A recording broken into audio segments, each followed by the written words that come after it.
Now we're going to install the pinion and the handle assembly.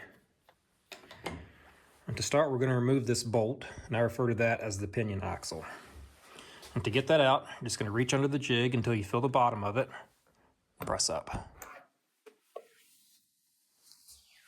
Then remove the washer. Stick the pinion in until the holes are roughly aligned. And the washer goes on top of the pinion. And the handle slides in over top the washer.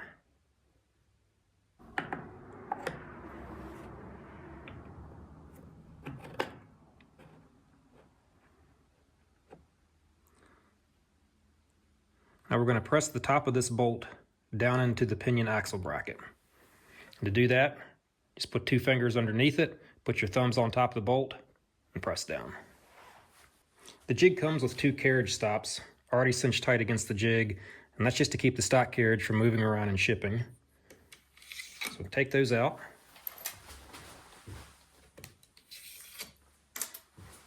And check for function. These 2 wing nuts are what keep the stock carriage cinched tight to the jig. And for operation, you just want to have these snug. You really only want to loosen them if you want to remove the stock carriage from the jig.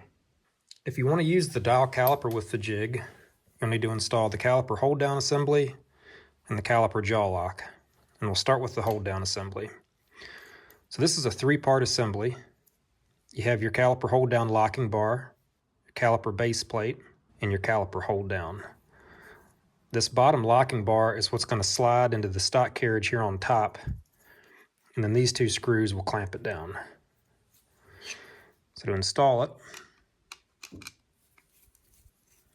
I'll loosen these screws.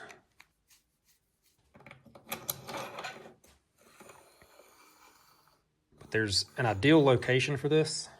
So if you take your caliper and go ahead and insert it, I like to cinch this down to the stock carriage when the end of the caliper is just inside the end of the stock carriage. So that looks pretty good there. And then I just want to make sure that these 2 screws are tight. And although the caliper does fit in pretty snug, there are 2 set screws here. And that Allen wrench you'll find in your caliper jaw lock. Just loosen this screw and it'll pull out. And just snug is all you want.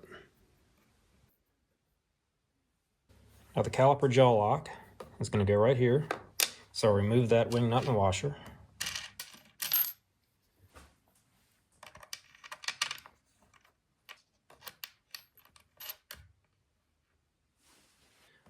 Now the caliper jaw lock does have a slot in it so that when the wing nut is loose, it can move up and down. If it's all the way down, it won't hit the caliper and won't engage. You're going to want to put it all the way up to lock the caliper jaw. But we'll start with it in the down position. Now we'll bring our caliper jaw over to it. Raise it up, and then tighten that wing nut. And this is where if you don't have a lot of strength in your fingers, it might help to use a pair of pliers to further tighten that wing nut. So now with the caliper jaw raised to the up position and the wing nut tight, the caliper will register when you move the stock carriage in one direction. But if you watch here, when I move in the other direction, nothing's holding it to that caliper jaw.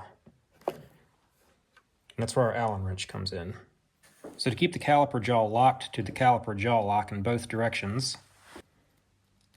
we're going to insert this Allen wrench through that hole. And then we're going to pinch it to the caliper jaw and tighten that set screw down. And now the caliper will track distance in both directions. The caliper jaw lock only has this one hold down point, and that's to allow it to lean if you run the calipers past fully closed or past fully open. And if it didn't do that, you would either end up damaging something on the jig or you'd end up damaging the caliper. And if that happens, you'll need to reset your caliper jaw lock and recalibrate. And to show you that, I'll run the calipers past the fully closed position and you'll see the caliper jaw lock start to lean.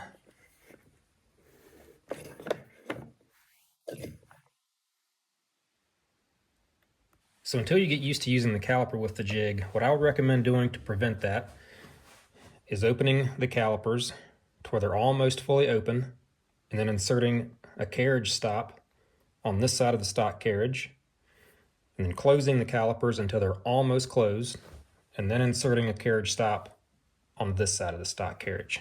I'll show you how to do that. So I'm going to open the calipers until they're almost fully open. And I want to stop right before this part of the caliper hits this part. It's right there's pretty good. And I'll take a carriage stop, and I'm going to loosen it so that this locking bar will be able to slip into the stock carriage.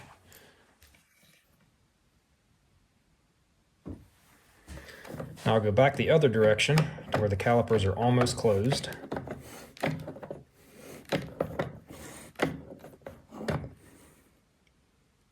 Right about there. And I'll put a carriage stop in on this side.